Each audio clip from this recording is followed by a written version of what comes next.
Hey, I We don't keep care. talking about yeah, thermal imaging. I'm sure. Yeah, so I'm glad we could finally get this Absolutely. together. Yeah.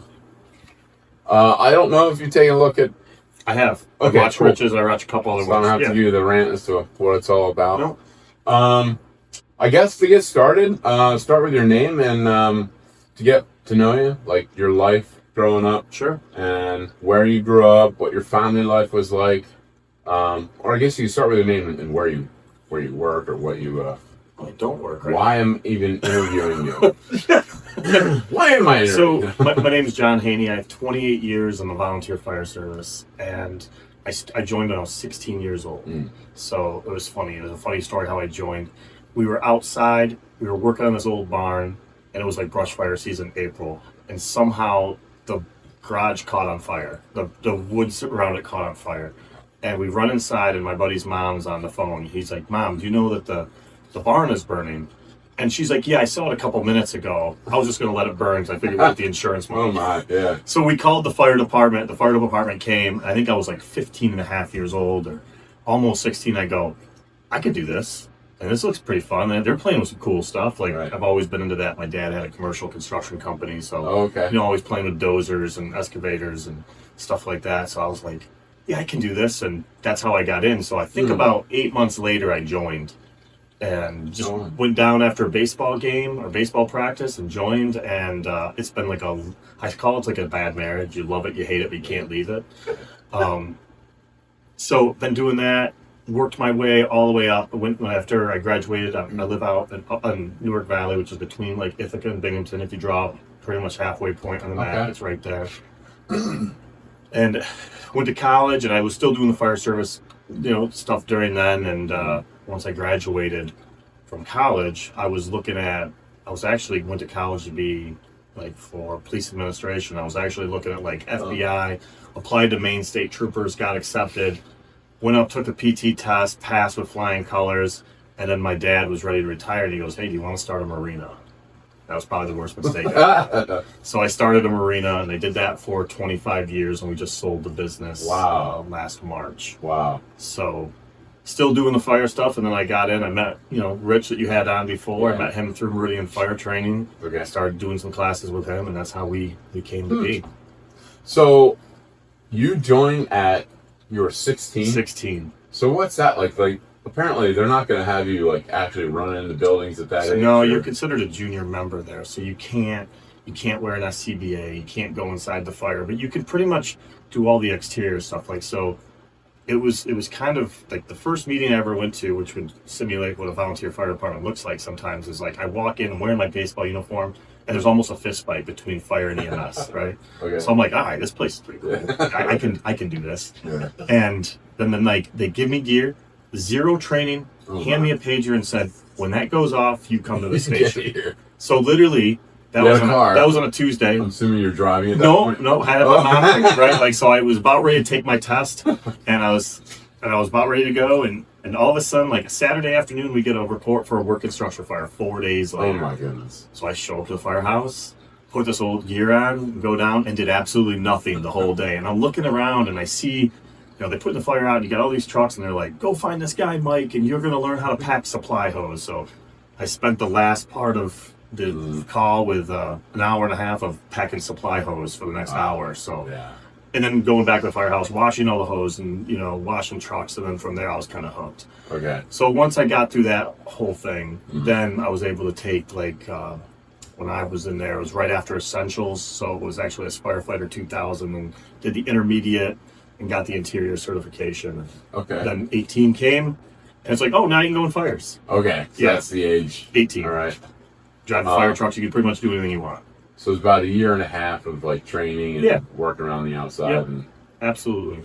And which, I don't know if it matters, like which department was that? So I was a member of Newark Valley Fire. Newark Valley, okay.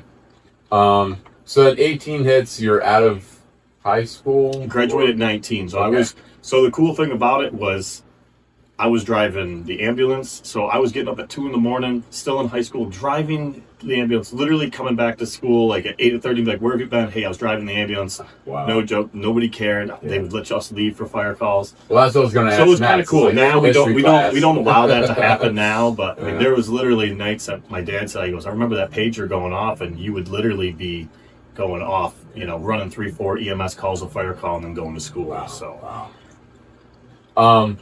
Yeah, so has that happened where you're sitting in class and yeah. your pager goes off? Yeah, so That's we your cool weren't allowed to factor in carry high the school? pager, but we could hear the fire whistle. Yeah. So then I would just, sometimes I'd just be like, I'm just going. Yeah. Even though it might have been an EMS call. And our department actually ended up getting rid of EMS in 2001. Okay. And then it was just straight fire. So They went to a separate building or like we subcontracted out to a company in Pennsylvania called Greater Valley. Oh, Yeah. okay. So we did that, and it was the best move we ever did. It took Right. all the turmoil and drama out of the fire Mhm. department, and then all we had to do was focus on fire. Does that tend to be a thing? Like if they're combined? Yeah, EMS people seem to be a little bit, different than fire people. Yeah. Yeah. So there was always that tension between it, and You see that a lot. It's like fire and ambulance together. everybody wants to be a fireman, right? So a police officer wants to be a fireman, and EMS wants to be firemen. Yeah. So there's always that tension that they want to be us. Yeah. It's like everybody wants to be a Marine. Right. Yeah, so 18, you're allowed to go into buildings. So I was in it during 9/11, and I was actually in college, and I went over to school in Binghamton, and I remember it happened. I set my schedule up so I can work at my dad's construction company Tuesdays and Thursdays, and 9/11 happened on a Tuesday. Wow. And I remember that whole thing going on and getting the call to get geared up. So went down, got our gear, went to like a task force in our county, and we were going to start heading down to 9/11 Oh. on that night, and then they actually called us off. But it was kind of an interesting thing because we kept thinking we were going to get called because they were mobilizing the whole state at the time. Okay. Huh. So it was interesting to be in the fire. So I got to see. Always said I got to see the fire service kind of when I first joined, we were able to just burn buildings, go in it. So we could take a house, light it on fire, and go in it. Now we have to go into it was super unsafe, and then it got really safe, and then I think 9/11 started honestly making a lot of changes on it. Oh, okay. That's kind of where I felt the trigger happened. Yeah. And then we got really safe, and now we're kind of, I think we found a medium ground of how to make it happen Interesting. now. So it was very interesting being a firefighter during 9/11 and all that, you know. So if they would have pulled you guys... I had friends that went from our area. A lot of the EMS, EMTs went. Okay. I have a couple friends that, some of them got cancer from going. Wow. Yeah, for being down in Breathing. Ohio. Yeah. Yeah. Yeah, so I know a bunch of people that way that went. Wow. Had some people that have passed away that we kind of wonder now, like, hey, he got cancer at 52. He was on that pile working, Right. doing EMS there for 2 weeks. Like, did that have a cause? But Right. kind of died, 10, 15 years ago before everything kind of, started with that glass lung like they're talking about they have now. If they would have pulled you, how long of a stint would you have been down? I think they were doing 72-hour stints. Oh, okay. Yeah. Because I'm thinking like, well, what about North Valley? Like, what if you have a working instructor? They do that now. Like, we just went down a year and a half ago down to like Orange County where they're having big wildfires. Oh. And they put everybody on a 72-hour Okay. stint. So you only pull like a couple people from each department, and as a county you go down so you don't strip your resources out of your own department. Yeah. Okay. So then after that, like, how many years are you? So let's see. That would be my third year. And then basically through college and started working, kept doing it, and started advancing myself up to lieutenants and captains, assistant chiefs. And I think the thing that brought us here is my injury. So it was 13 years ago. So on the 21st of January in 2013, we actually had a line of duty death. Okay. So we were working at a residential working fire. Fire in the basement. It started actually in a chicken coop, and it was a wind-driven fire. So when we got there, it actually blew through the eaves. Okay. And we went in there. We thought we had it with 200 gallons of water, knocked it right down. Well, at the time, we didn't realize that the subfloor was made out of MDF, which is like particle board or speaker board. Not to interrupt you, but it started in the basement, but you said it was a chicken coop. It was a wind-driven fire, so it went up through the eaves. But it started outside. It started outside. a heat lamp for a chicken. That's what my next But question the wind was probably blowing like 20, 25 knots that night. And the lamp fell. And the lamp fell, caught it on fire, and then it blew right into the actual house. All right. So the fire was up in the attic area. Like, it was a single-story ranch house. Like, if you saw one of those ranch houses that get driven into a hill, and you've got your, your garage door here. So if we're looking at the Alpha side of the street, you had your door, and then there's a garage over here. Okay. And it looks like a 2-story, but in the back there's like sliding glass doors, and it's right, just a like daylight basement. Exactly. Yeah. Walkout basement. Okay. Yeah. So when we went to the call, everybody was out of the house. We went inside. Routine fire. We knocked it down. Well, they said that they found some fire. So what we ended up finding was a guy had a gunsmithing place, and he turned his basement into a gunsmithing spot. Okay. So he had double sheetrock on the other side. So some fire. They said fire was in the basement, which it wasn't. It was and it wasn't. So we took another line to the back to try to make a push in there, just knock it down and clean it up. Well, another department, mutual aid department came, and when they got off, they were told to come find me, and they didn't. They found another person, and he said, "Yeah, just go in there and start pulling ceiling, ripping plaster down." Well, that firefighter was 220 pounds, so with gear, he was probably 280. Yeah. Well, as he was pulling the ceiling, the dynamic force, right? So your physics were bringing the force down. They had the subfloor was bad, so it was all that MDF that swelled. Yeah. Well, he pulled and a hole created, and when he went through, it actually flashed the room off on him. So 2 firefighters went right through the floor. It was a miracle that the one survived. He actually hit the couch, and it kind of acted like a trampoline that bounced him back up. Wow. And this guy, he fell, and there was guys right at the door that were hanging on to him. And it ended up the room just flashed, because I was in the basement when it happened. Yeah. But we were protected because there's a double wall sheetrock and a big glass window. And when we were in there, we were looking for the fire, and it was, smoke was above our heads. So we were walking through. We weren't even on our hands and knees. So we actually needed more length of hose right before it happened. So we started backing out, and then we heard it. Huh. And then, so we're outside, we're hooking up the other 50 foot. They brought us a donut roll so we could add more hose to it so we make a deeper push. And we heard the Mayday get called. And my buddy and I looked at each other, and we were like, "What? Yeah. Are you serious? Did we just hear it?" We heard the Mayday. You could hear it. They called it, transmitted right over the radio. Mayday, Mayday, Mayday, firefighter. But I mean, you could hear the room flash. We heard the room flash. We heard this kind of explosion just like this, and we were like, "What was that?" And then 10 seconds later, they transmitted a Mayday. Okay. So unfortunately, this firefighter was dangling, and the room flashed, and it superheated the air bottle. So it killed all the alveoli. So when that happened, we heard the Mayday, and we went over to the garage door, and at that time there was fire, because we actually went back into the same room, and it was like the gates of hell opened up. Like, you went from nothing, and the whole compartments now are on fire. Right. So I told my buddy, and I haven't told a lot of people this, but we were in there hosing down the fire, and we're still hearing the Mayday, and I heard this voice in the back of my head say, "You got to get out." So ignored it, because that's what we do. Right? Yeah. So he's behind me, and he has a funny story, because all of a sudden then it was like somebody said it again, and I ignored it, and it was a female voice. I knew there was no females on the scene, so I was like, ignoring it. We're still fighting it, and then they screamed at me and to get out. I looked at my buddy Dave, and I go, "We gotta go." He goes, "Okay." And we jetted, and literally as we were walking out the door, the whole ceiling came down. Oh my word! On top of it, where we were, and so then we went to the front of the building, and we started helping with trying to find the down firefighter from there. So they said, "Hey, the garage doors opened up and burned right off. We think he fell right here," and my one buddy located him, and then then from there it was digging him out and trying to get him out of there, because we didn't know at first if he was alive or dead, because you could still hear his air bottle going. So So the guys that were holding on to him, when the room flashed, they obviously they just the weight, it's like anything. It's the same concept. If you're trying to pull somebody, if you were in the Marines trying to pull somebody out of a boat by yourself, you can't do it. It's almost physically impossible, So they ended up, there's 3 of them. They dropped him. They couldn't hold on to him. They couldn't pull him up. Because, when you're laying down, you have no strength. And so he went in, and then it took us, felt like an eternity, but it wasn't that long to get him out. Okay.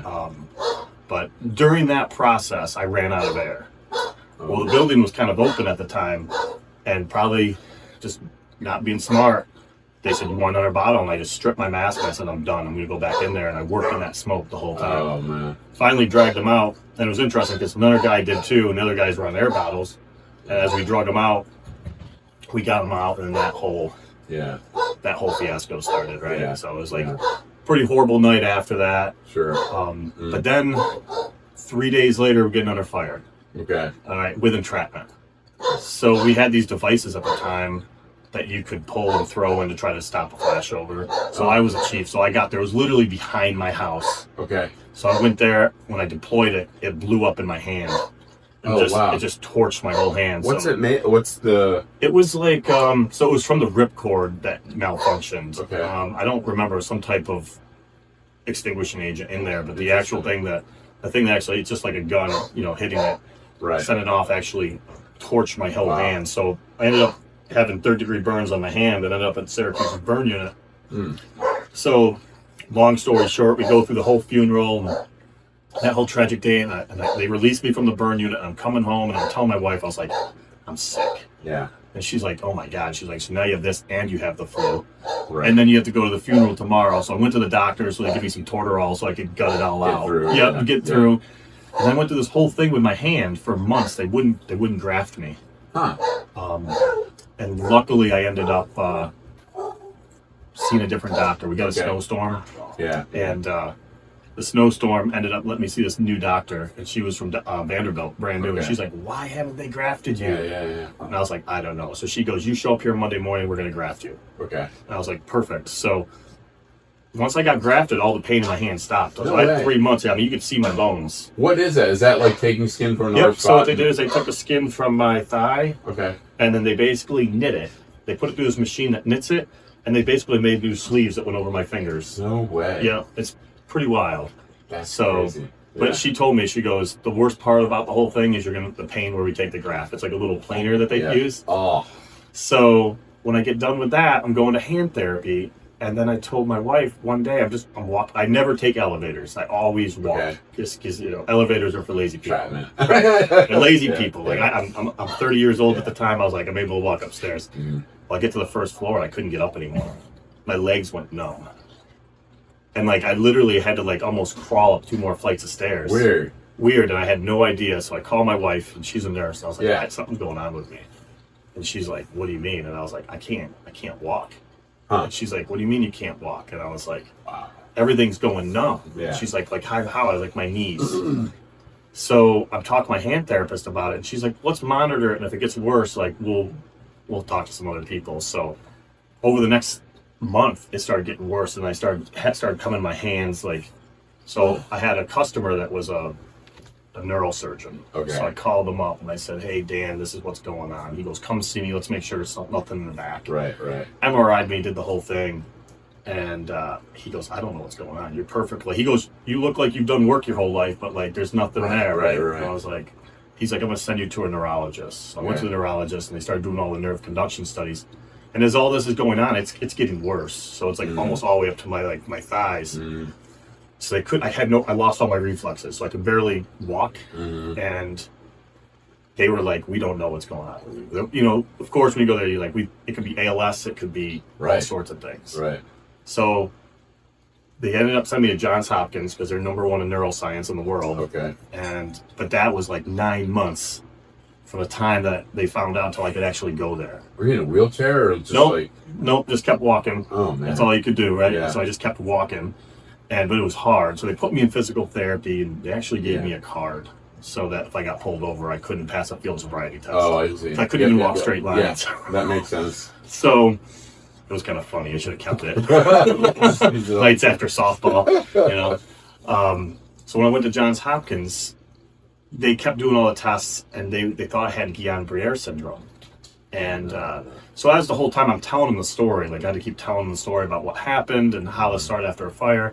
Well, interestingly enough, they had another firefighter come in from Maryland with typical symptoms, and she called me one evening, and she goes, hey, we don't think it's Guillain-Barré syndrome anymore.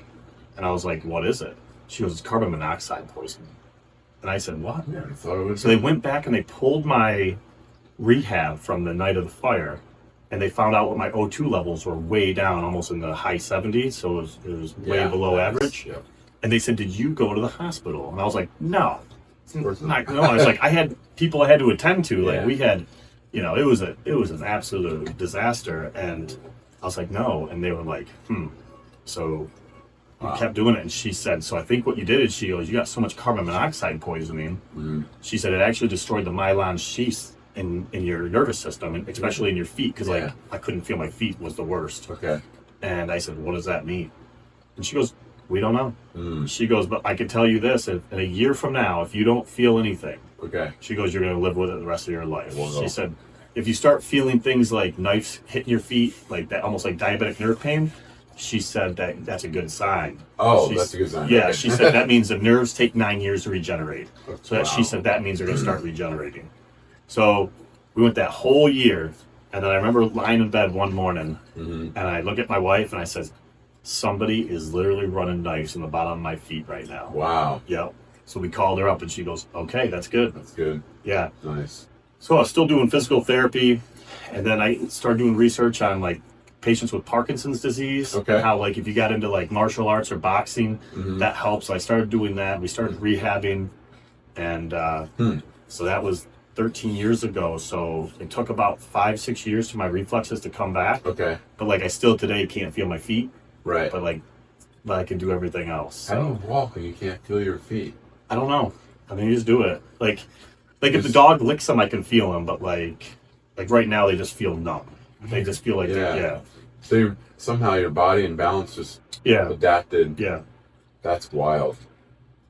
I had heard of a guy. He had when he was young, he had pneumonia, I think it was, and sometimes, very rarely, when you have pneumonia, your body tries to heal itself, but instead of healing, it attacked his like spinal cord down low or something. Yep. And he became like he couldn't feel his legs I've heard about that. overnight, basically. And they told him he'd never walk again. So with that whole thing, what I found, what they told me is that the human body can only take care of one trauma at a time. Okay. So it was very interesting. Things So when my hand was, my body was worrying about that, and as soon as that hand healed, then it went here, and then as soon as my leg started healing, then I found the other problem in my head. Okay. Right. Like so, then the PTSD all started rolling. Okay. Yeah. And then I had to figure out how to take care of that. Well, while you were going through this time with your legs and all, were you still somehow active, or you weren't able to do anything? I was shut down for about 4 months with my hand, but I still actively responded, even with the leg injury. And the thing is the stupid thing, I didn't tell anybody in the department about it. Right. Only one guy knew, and we had this barn fire. And we had our engine. It was right next to my parents' house, and I drove it there. And I got out of the truck, and I couldn't get up on it. We have mid-mount pumps, and I couldn't get up on it. Oh yeah. And he's like, "Dude, you got to get up on that thing." And I'm literally like crawling up it to get up there. And once I get up, I could stand, but like I didn't have the strength to actually pick my foot up. Wow. And get onto it. I didn't go inside the buildings. Like I shut myself down because I was an assistant chief. Did he give you a leg up? No, I didn't. He should have. But so then I became the chief, and then that was able to keep me from doing all that stuff. Right. So that was one of the reasons why I actually went for it, because I could hide it. Right. I could hide the injury. You could do more directing and I did all the command stuff. Yeah. I didn't have to do actual firefighting anymore, and I could hide the injury from people because nobody knew about it. Right. Only one person, or 2 people did. Okay. Which was stupid on my part, right? That's the one thing I tell everybody never to do. Like you can't hide it, but that's what men Get do. it early. Yeah. So then once I got over all that, then I noticed then it went to my brain. And how much time since? 7 years until I realized that there was a problem. Oh, okay. Yeah. All right. That I guess I actually admitted that there was a problem. Right. So I met this one guy at work, and he'd always walk by me, and he'd always be like, he was a customer. He'd always walk by me like, he knew something was wrong. He knew my story, and he'd always be like, how's things going for you? And I'm like, and I was probably an asshole. Fine, and I was bitching and griping. And he's like, how's that working for you? Yeah. And he kept telling me about this place in Massachusetts that I should go to, and I just, like any typical guy, I don't have a problem. I can work through it. And my wife was good about it. And so then I went to the fire academy, and I was taking one of the fire officer classes. We got into this one part about line of duty deaths, and I had a mental breakdown. Oh, I lost it right in the middle of class. No way. I had to get up, had to leave. Yeah. Didn't come back for the rest of the day. I had to go to the instructor later on, told them what happened, and they were cool with it. Yeah. I called this guy at midnight, and I says, I can't live like this anymore. And he goes, been waiting for you to call. This was one of your customers. Your guy was and So he called up, and I think I took that class in December. And then he goes, I get you right in next week. And of course, I blew it off, right? Okay. Because you leave and then things start getting better. Yeah. So I scheduled it for around Valentine's Day. Okay. So I was leaving on Sunday. Nope, my wife didn't even know. So I come home on Thursday night. And I said, do you think I'm screwed up? Do you think there's something wrong with me? She goes, absolutely.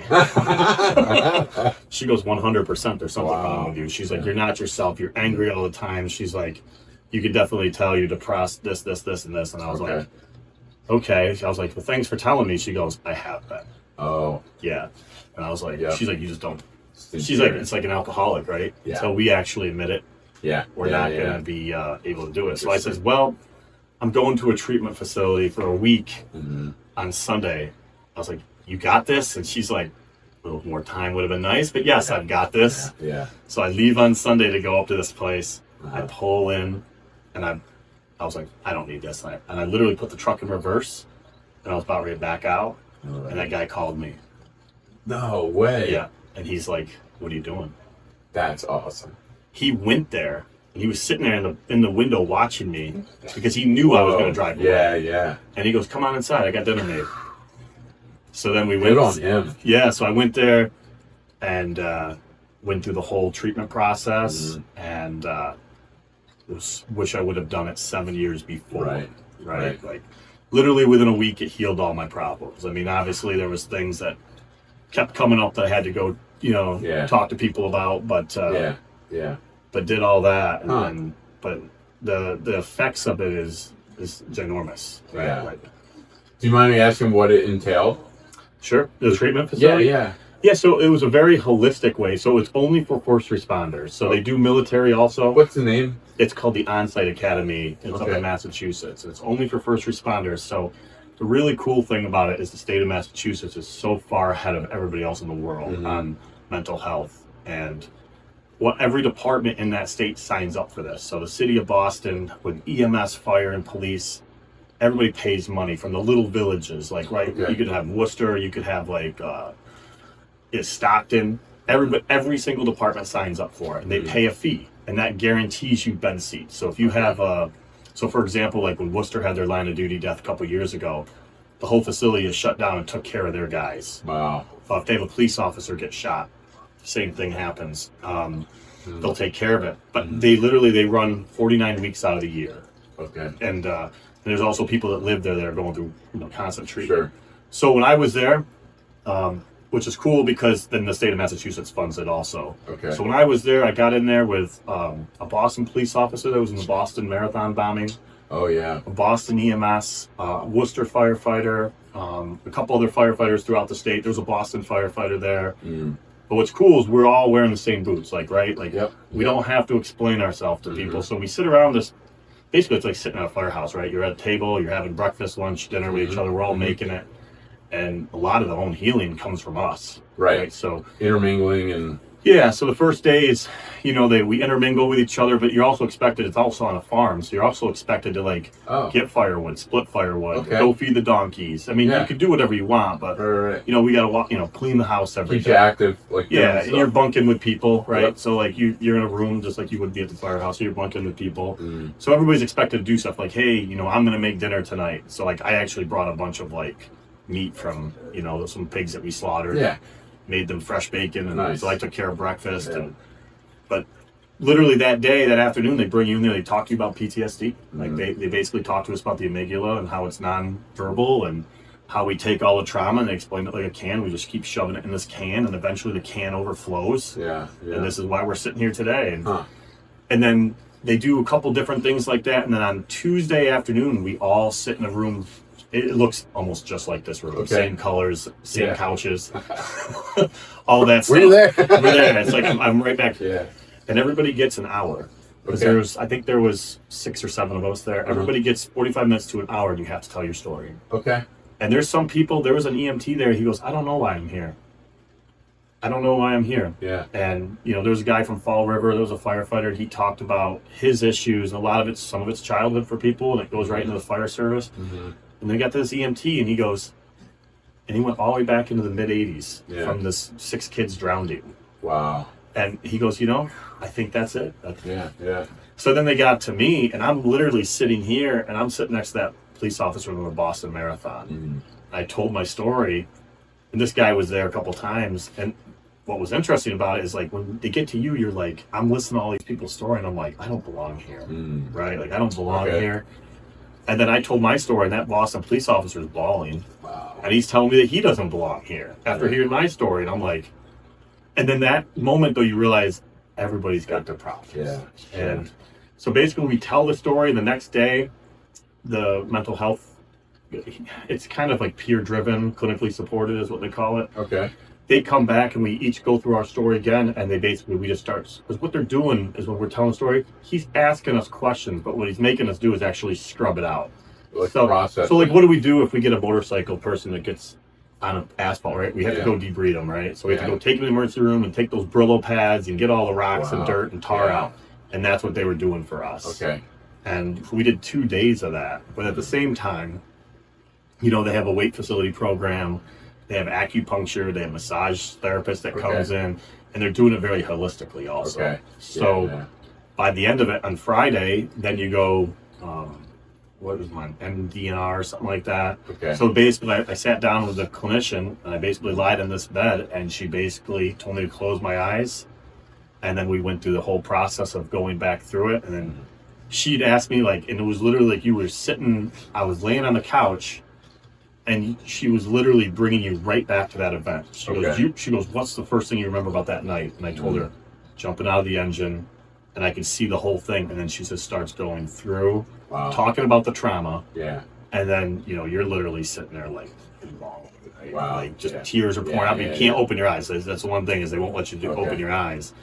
And basically, like, when I got up after the 2-hour session and I walked out, it felt like that giant weight was just gone. Wow.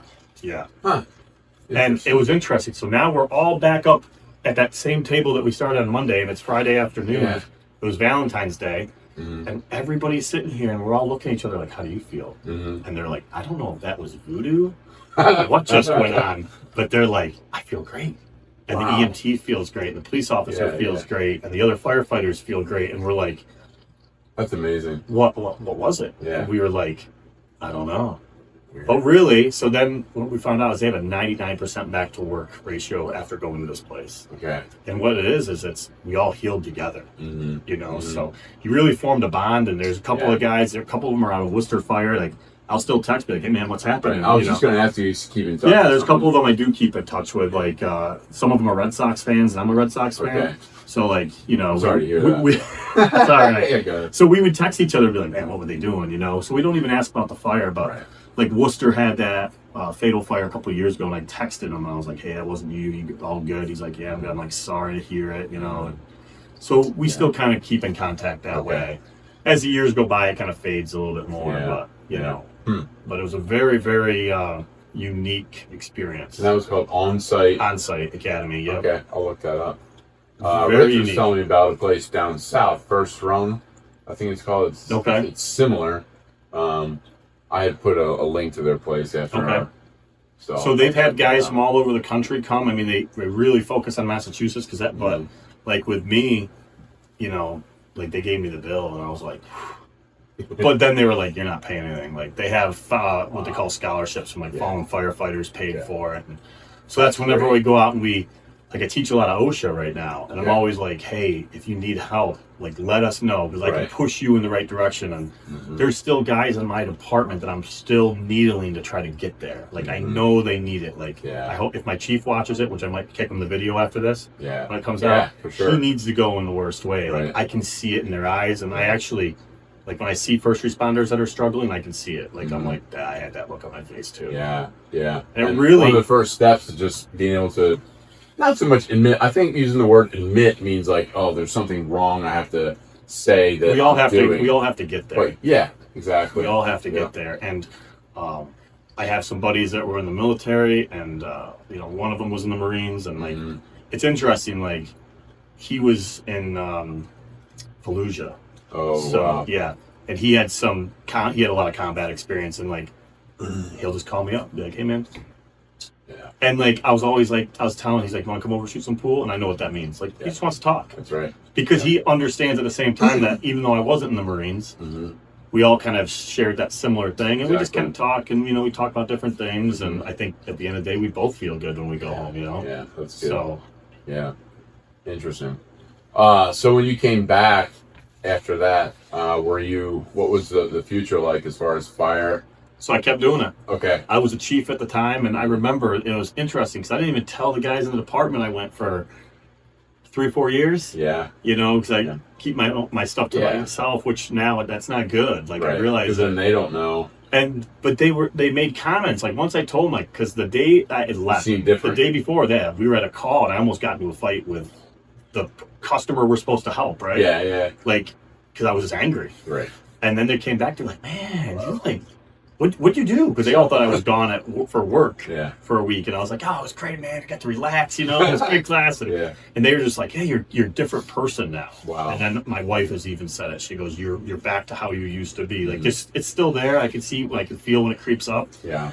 But like it used to be, like when we got to the anniversary dates, it really bothered me, and now it's like, even when I tell the story, you still get the goosebumps, right? And it can kind of take you back, but it's not what it used to be. Okay. So I kept doing it, and I think I was a chief for another year or two. Okay. And then I got out of being the chief. I just got burned out of it. Yeah. I needed a little bit of a break, and then I got into the training thing. So actually, how I got with Meridian Fire and I ended up meeting Rich was Tom, the owner of it, would come to our department and train, and he goes, "Man, your story needs to be told." So he goes, "Why don't you put a PowerPoint together for me, and then just only thing I'm gonna ask for you, just come do some OSHAs." Okay. That was a wrong mistake. Yeah. No, I don't mind doing them now. Yeah. And then as we got into it, then I started teaching everything other than my class. I've only actually been able to get that class at 2 departments. Do you wish you could do more? Yes, I think everybody needs to hear it. So I give them a perspective. The class isn't built about my story. Right. It's built about how to have your department prepare for a line of duty, how to train for a line of duty afterwards, but also what's walking through your door at 6 a.m. after it happens with, the state. You're going to see Office OFPC, like how to maintain it with your village and your town or your district, and having all the paperwork ready to go. So that, because dealing, that took 2 years to combat, right? All the violations. Wow. On this date, this is going to happen. The NIOSH is coming in 3 days to do the investigation. And so it's more about how to prepare, but nobody wants to hear it. Yeah. And I think it's because nobody thinks it's going to happen to them. So when I get to go to OSHA, I pitch it a little bit. Like I spend a lot of time on the line of duty death. I'll spend a lot of time on how to prepare.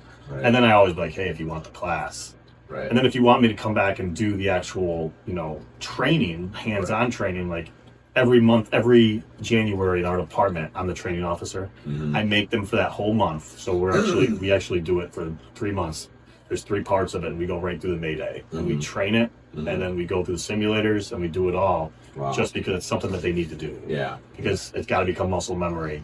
And all these other departments, nobody even trains on it. Even in the career departments, a lot of guys will not train on it. And it should be done at least once a year to know how to get yourself out of a situation or call it. So you've been doing that since then, or? Yeah, so I've been doing that. So I've been teaching there for 3 years, which, it's not full-time, it's part-time. But I've really enjoyed the teaching aspect of the fire service or anything. Like I love coaching my kids in football and baseball. Nice. And I love the actual teaching part of it. So now that I'm out of work, like I'm looking, and I've started another business that's fire related. Like I'm trying to teach. So the whole concept, what's taken me was 2018 when I got back from the on-site academy, or 2019. It's taken me this long to kind of process. I want to do something where I give back, right? So one of the things that got me back was fitness. Get back in the fitness industry and get myself back in shape. And now I just, every day at 5 a.m., I'm in the gym. So I've come up with this idea, which is called M1R, is how to create a fitness-driven program for departments. So I'm hoping at some point that will kick off. I got 0 customers. That's all right. I've only got like 60 subscribers. So I'm working on that, and eventually I've got some irons in the fire, but it's going to take some time. It's something they need to do. But especially in the volunteer world, to tell people that they need to work out and get fit, you know. So I always ask them now, I'm like, in OSHA, the way I start OSHA off is now I'll say, hey, if there's a fire tonight and it's your kid in their second floor in their bedroom, are you the firefighter I want to send? Right. And that makes them think, and they're kind of like, I'm like, are you in shape? Have you gone to all your trainings? Can you throw that ladder? Can you get your gear on quickly? And then can you make the moves to get in? Yeah. And a lot of it, then I'll say, and most likely who I'm talking to isn't the guy I'd want to come save my kids. Yeah. You know? That's interesting, because I often think about, like, you see, you know, different firehouses or associations, and you're thinking, like, oh my gosh, like, can that person really run up a flight of steps? Why are they? 100%. So, is there some sort of national fitness standard that they need to meet? There is an NFPA, it's called NFPA 1583. So 1582 is what we do, like we do an annual physical on the guys a year, right? Okay. So 1583 is that NFPA wants fire departments to have a structured fitness program, and they have an assessment. You know, it's like running on a treadmill. A lot of it's done with force plates now, you know. Okay. Nobody can afford force plates. So we've come up with our own assessment that equals that, but there's no standard that actually makes them. It's not like a PT test, like when you had to get in the Marine Corps, right? Yeah. Like there's not a guy There should be. that's saying like, hey man, like you're 20 pounds overweight, like you know. Or at least if you're going to be career doing side, it's a lot better. Like if you look at career firefighters, they're a lot better in shape. There's some that aren't. Yeah. On the volunteer world, like right, like you're asking your neighbors to do it. That's true. So that's why I'm trying to challenge them into, like, you know, getting your department to think about it. And also 65% of the line of duty deaths are from cardiac arrest every year. Yeah. So like, you know, I know what trauma we went through. Yeah. And even having a firefighter die like on cardiac arrest, you don't want that. I mean, if we can drop that number, that's what the whole goal of it is. I'm wondering if you can even like split, like if you're going to be doing these kind of activities or roles during a call, then you need to meet this criteria. Yeah. Otherwise, whatever. I think it's going to come down the pipeline. They're talking about it. The NFPA says they're going to push it more. But the other part of it is like why it's M1R. It's actually military first responders. So we also, if you know who Dakota Myers is, you're a Marine, so you won the Congressional Medal of Honor. So they would, I'm sure that's in the Crucible now. Yeah, for sure. You got to learn about him. Yeah. He actually said, like, because he's a firefighter now. Okay. I think he's a firefighter in Texas, and I was reading his book, and he said, when he was going through his PTSD struggles, he said, you know, I got into fitness, and this one guy said to him, like, Dakota, what's going on? You look horrible. Yeah. Like, he's like, you don't look like a warrior. He's like, you know, you're wearing that medal. You need to look like a warrior, right? Like, you always have to have that warrior status. And he said that's what changed his life into it. And then he got back into shape, and then he actually is a firefighter now in Texas. That's cool. So it's kind of a cool story. So that's kind of my mindset. Tell everybody, like, hey, you got to be that warrior. You got to, you know, we want to take the old broken warrior and try to even get them back in shape. So as soon as we're done with first responders and like we got to go hit the police officers, we got to get them off there out of the cruisers a little bit and move, right? Like we want to focus on police and then eventually get to the military. And so are you working through like building instruction material, or you've got that all set? I have it all set, so it's a whole program. Okay. So basically I can go into a firehouse, if it's career or volunteer, if they don't have policies for it, I write it for them. So they tell me what they want. I already have some boilerplates. I can put their name, or they can send me their policy and I'll format it to look for theirs or change it, whatever they want. And basically I give them an app-driven system. Every week on your phone you have an app. Yeah. And you can go right through and it's going to click on it. Okay. And then it'll give you the workout. If you don't know the workout, it takes you to a YouTube video that we film. Nice. So I have, like, the first program I made was called Pro Heat. So it's like, I've never worked out before. I don't know what to do. And it's like a 45-minute workout that will take you right to the advanced level. Nice. So the nice thing about the app is now they can track it. Okay. So one of the NFPA standards is it needs to be trackable. So a lot of departments just say, hey, here's a membership to the gym, but there's no way to track it. Right. So now, like the MTO or the physical fitness, whoever they might make part of the physical fitness person, which would probably be the MTO, he can actually he or she can go in there and say, look at the computer and be like, hey man, Joe Smith hasn't gone to the gym. Okay. And then you can say, even been to the gym in 3 months, like you need to get back in there, like, right, we need to get that standard. That way, if there's a line of duty death, they come to your department, you can say, here's everything. Yep. You know, Joe Smith didn't want to go. We've been providing this to him. We've been encouraging him. Here's the workouts. Here's this. Okay. And at least that department can say I did my part. Yep. And then the other part is I give them Every month I send out a newsletter for like PTSD or nutrition, Okay. physical fitness, Yeah. cancer. Wow. And that way, at least now the department's also, they're at least getting some type of, Education, even if they don't click on it, the department can say that they're doing their best to Mhm. try to make sure that those guys are being educated, Okay. So we kind of we're answering questions without me even asking them. Yeah. So now, I mean, we kind of know your most impactful experience that you had. My next usual question is now, like, how does what you've experienced affect your life now? Like, you've gone through treatment, whatever. How do you get through things today? Has it impacted you positively or negatively? So when the event happened, it was real, especially that first couple months was really hard. And I kept saying to my wife, I said, something good has to come out of this, right? Like, there has to be somebody in a higher power telling me it's got to be better, right? Like, you're here for a reason. I survived that night for a reason. So I think, that's been a challenge for 13 years as I went through everything. You're trying to figure out, like, what is it? What is it? What is it? Yeah. I honestly think for me, through the edge of, like, if I'm able to teach and then I'm able to do the fitness, like, that's me giving back. Like, Yep. like, I was like, man, maybe I should just go be like a psychiatrist or something like that. Like, I don't think I could do school again, though. Like, try to help my 7th grader, Right. I'm kind of looking at it like, I don't know. Yeah. I don't think I can do this anymore. But I think through that way I can give back, which that's what I want to do. And I think through it's helping me, how I deal with things now is I know how to deal with them, right? Okay. So you get in that stressful situation, you might just go right back to straight breathing or just some of those tools that they gave us to. That's what I was going to ask if they gave you stuff to use once you're gone. They did, and a lot of it for me, the tool I found out is fitness. So if I start feeling stressed out, I'll go for a run, or I have a gym at my house and I'll just go crush a workout. I got into jiu-jitsu, so that was one of the other major things that probably changed my life. And it wasn't because I learned how to do jiu-jitsu. Right. It was the people I was around. Sure. Right. Sure. So especially my instructor, the guy I got hooked up with, trainer, which is actually my partner in M1R. That's been a life-changing, very positive influence. Didn't ever let me quit, right? Like, I don't have that quit in me, but he always was right there, like, this and pushing and pushing.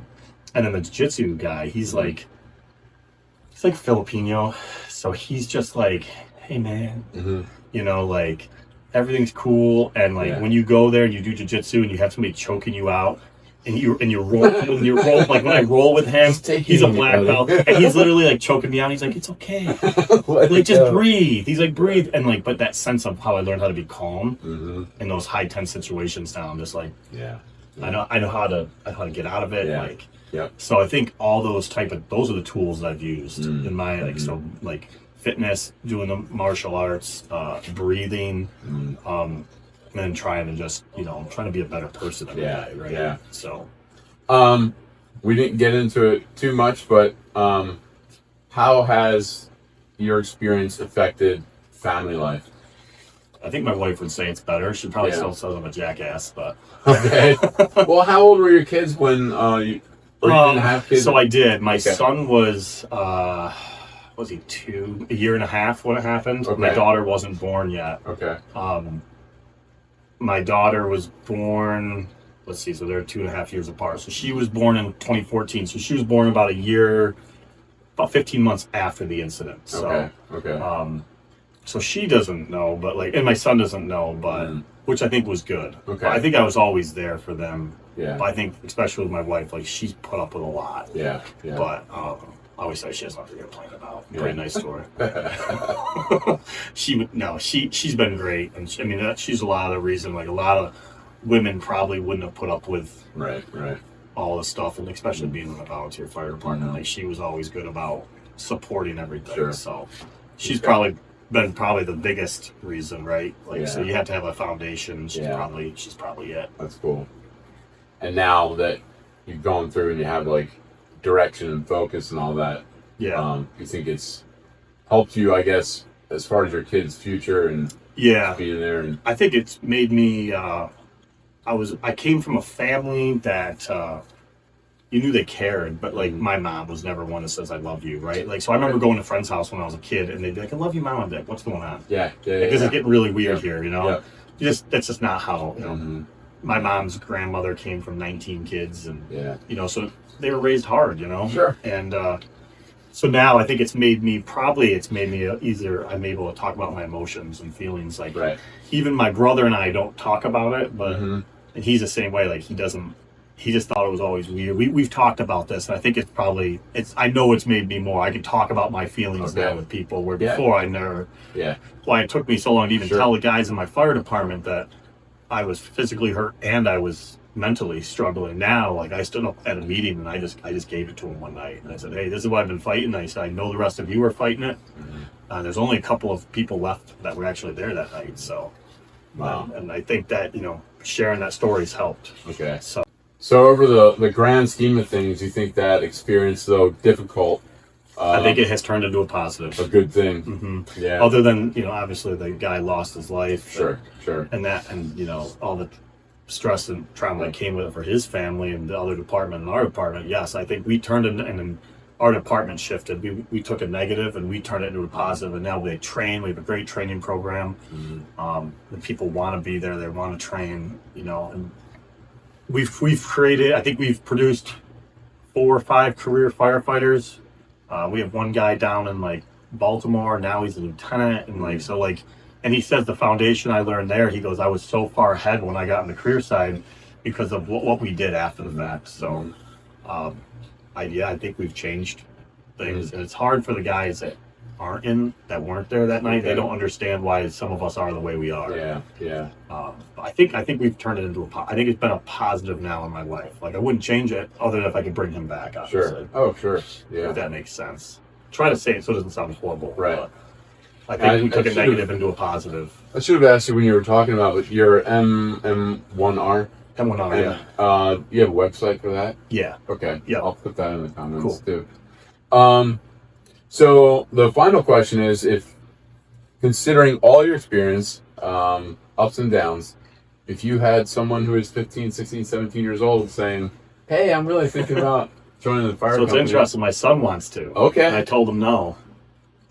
Why? And, like, even okay, so it's your son. What if it was just some random kid from the area? Like, what would your advice be to go be a career teenager? firefighter and go get paid for it. Okay. That's what I tell them. So I've had a conversation with a lot of people, and it's a good thing. And I would encourage them. Like, I think with my son, I said to him, get through high school, you know, go to college. If this is something you want to do, go do it. But I was like, so it could be a time consumer, right? Like, it could be a real time sucker. I said, that's the only time, the thing you have to understand. And he's like, I understand. I said, I want you to go enjoy football, enjoy your friends, and not have this other thing. So I said, and at 16, you don't need to see some of the things that I saw, right? Like, at 16, like, I remember the first dead body I saw was out in the woods, and it was there for 2 days because they didn't find the person. We had to go get it, and there's car accidents. And I'm like, you know, I don't know if that was healthy for me at 16, 17 years old to see some of that stuff. And I wonder if that was just like a build up to. It was. You know, so that's one thing we did learn in the thing is that it wasn't just this one event. Right. If it was just that one event, probably would have been fine. But it was everything that was leading up. And especially with a young mind, you know, like you were just Yeah, saying. and I mean, it's the same in the military, right? We take 18-year-old kids and send them to war, Yep. and then we wonder why they have problems. Yeah. And when you're done, they're like, Yep. have a great life. I mean, my cousin was in Fallujah in the Marines, and, you know, he's having a terrible problem with it still. Yeah. So, I would encourage people to, especially volunteer. We need them, right? Like, small towns can't afford career apartments and the taxes. But what I tell my son is, you know, wait, do it. If you want to, then I'll do it with you. Yeah. Okay. You know, but so I don't know. I had another kid from another apartment ask me, like, would you do it again? And I said I probably would do it again. Yeah. Yeah. But I also said, like, here's what I've learned, and this is how you need to try to help manage those things. And I said, but if you like it, and you want to be a career firefighter, I was like, that's the ticket, right? I said, go do it and get paid for it. Yeah. Yeah. You For know? sure. Interesting. I was like, at least you're getting a paycheck. Yeah. Rather than, you know, because what the interesting thing I always tell everybody, especially when I teach OSHA, like, as boring as it can be, I tell everybody, like, listen, This is one thing that a cop in Massachusetts told me that was in the Boston Marathon. He said, for me, when I had a problem, I could push a button, right? And he was also telling us there's a county cop there. I push a button, there's 100 police officers, right? And he says, and when I'm doing CPR on that person in the middle of the street, or I was dealing with those kids that were, you know, in the marathon or the people, he goes, as trauma as that was, I didn't know them. But he goes, but where you live, with only, you know, you go to school with 115 kids a class, and he goes, you know everybody in town, right? And we're like, yeah.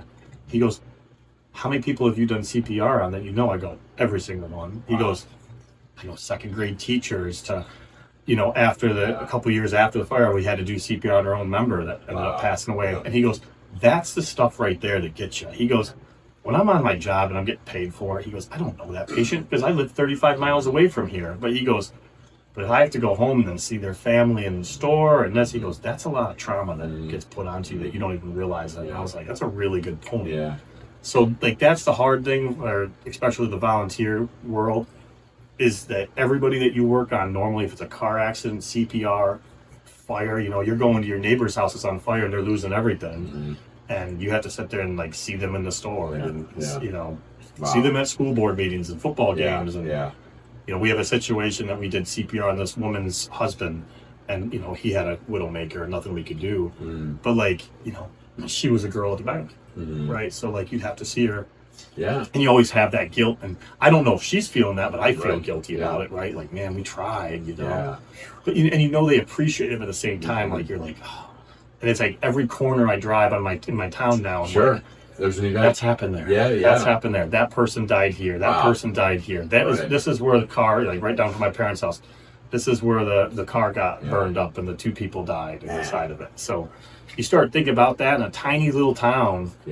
You're just like, man, the things I've seen in 28 years is, if they told me when I was 16, I wouldn't have believed them. You know, wouldn't have believed them. I often wonder about my own brother. Like, it's not so much a tiny town outside of Philadelphia, but he was a medic, then paramedic, then flight medic, and it's been a career for him. And he's seen a lot of nasty stuff. And then he ended up being an ER nurse. Now he's more nasty stuff there, Now he's in a cath lab.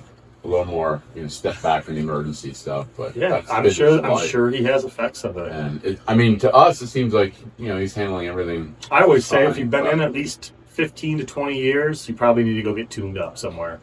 You know, go to a facility or go somewhere, have somebody you can talk to just go get the screws put back in where they need to be. You know, like he was one of the responders and working on the kids. I don't know if you remember down near Lancaster. The Amish kids? Yeah, that got shot. Yeah, he was there for that one.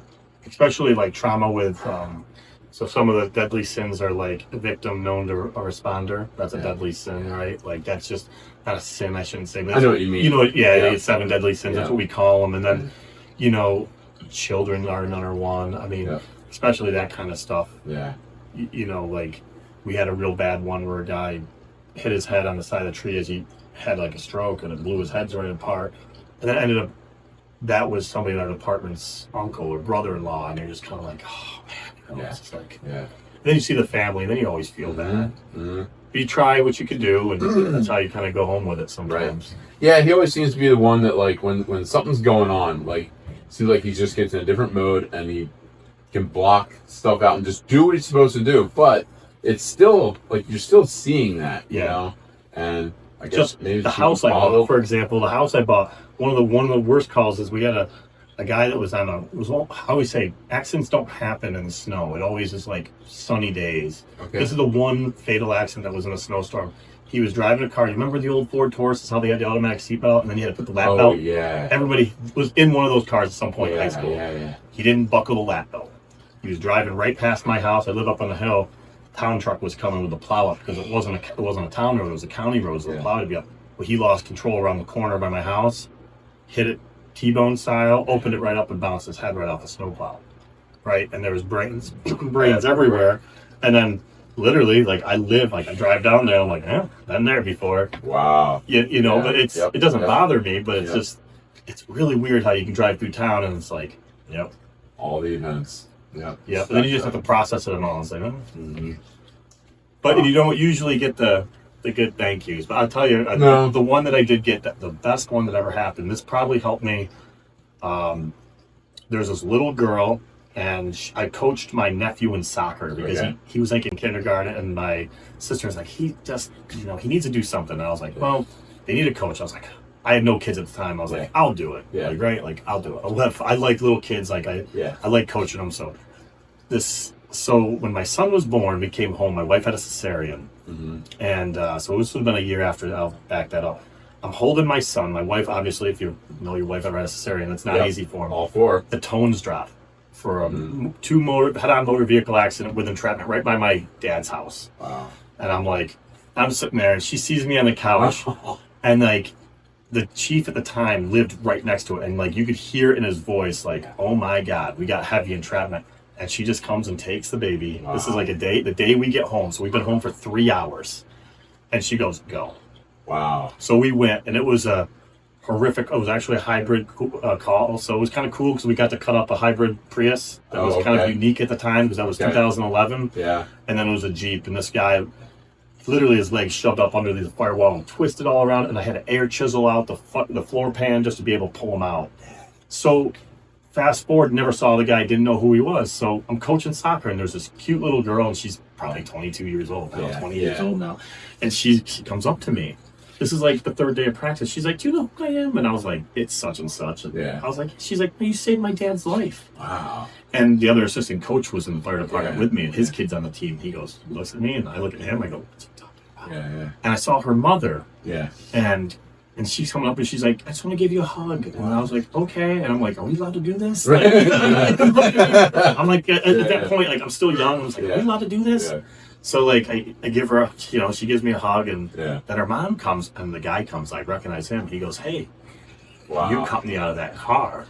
And he goes, "So we just never knew who you were, and somehow you end up coaching our daughter." And so that was like probably the best one that I ever got. Cool. So I was like, well, I don't think I saved his life, but like we got him out of there. Wow. But it was nice that her parents said that to her. Sure. I think she ended up graduating. Yeah, she's probably 21 years old now. That's cool. So it was kind of a nice moment. So my buddy and I, he'll mention that to me. He'll be like, "That's like the best thing that's ever happened to us." And then the girl that was in the hybrid, like, she brought us cookies like 8 months after she got out of her whole body cast because she shattered her pelvic and everything. And I was like, "Gosh, people do actually care once in a while." Normally they just kind of bitch at us. Right. Or try and sue you for something while you're I've never had that happen, luckily. But for the most part, people have been good. But not a lot of times you ever get a thank you at the end of it. So that was a nice one at the end. So it worked out. Any end thoughts or final? Well, not final. It's not like you're dying. Hope not. Not yet, at least. Interview ending thoughts. No, I mean, I just try to, if it's military or police or first responders, like, try to get the mental health. There's so many. Like, we have a mental health crisis, especially with our veterans, and especially with our first responders. That is gone unknown now. Like, we're saying that we're losing 75 guys a year in the fire service, but it's more than that to suicide too. Right. And it's being talked about more. But as guys, like, I mean, we need to get out there and we need to share that with people and say, "Hey, it's going to be okay. There is an end of the race." Like, I've read a lot of the military books, and can't remember who the guy was, and you may know. He was a Navy SEAL. He was that guy that was shot like 21 times. He wrote the book Perfectly Wounded. I've seen so many, and like, you see that guy take his life, and you're just kind of like, man, like, how are we allowing this to happen? Is it, is it a societal issue, or is it that we're not given the help we need, or we're not even, it's being talked about more. My father-in-law drove for the VA for a long time, like the veterans, and he said, "Man, it's sad to see like these young kids." And so that's why I don't know if medicine's the answer. Like, I think it's holistically, like, you got to have a support system. Agreed. I have a buddy who he's going through it right now. He's manic depressive because of what he saw in the Army, and it's when the lows are low, and the highs are high.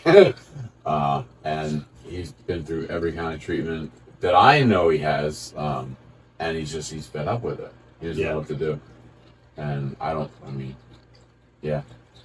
think that's why if you can, we can turn to something, if it's you know, like a lot of veterans will turn to a fire department or they get into that. I think Right. that's always a good Yep. thing because like we're type A people normally. Like we need that. I need, like I told my wife, like I was like, maybe I should just go back to be a nurse and just go be an ER nurse. I was like, I'd love that. I'm too old now to go try to get in the career side of it, you know. I was like, my knees hurt, my back hurts. So, but she's always like, yeah, I don't know. But I think just the mental health, especially, I think.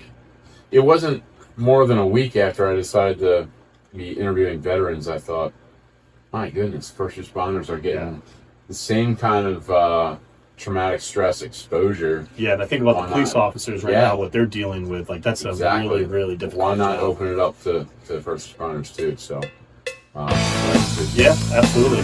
Thank you. Thank yeah, you appreciate it. for all you've done. Yeah. Thanks for listening. Yes, exactly. For introducing yourself.